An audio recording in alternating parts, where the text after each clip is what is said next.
राम राम भाइयों, हमारा first mini blog है। और भाइयों अभी हम जा रहे हैं कॉलेज। तो भाइयों हम कॉलेज जाके मैं बताता हूँ हमारा कॉलेज कैसा है। तो भाइयों अभी हम जा रहे हैं।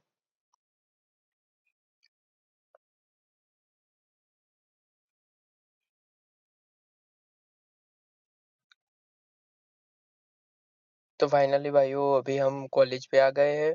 और ये देखो हमारा कॉलेज है ये। और हम कॉलेज में आए हैं अभी, तो लेक्चर में भी जाने वाले हैं। और ये हमारा कॉलेज है, देखो।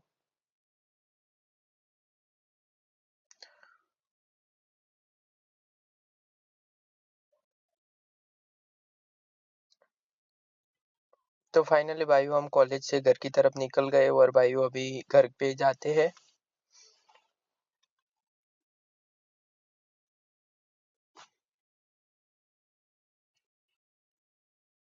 और फाइनली भाइयों हम घर पे आ गए थे और अभी हम खेत में ट्रैक्टर को लेके निकल गए हैं।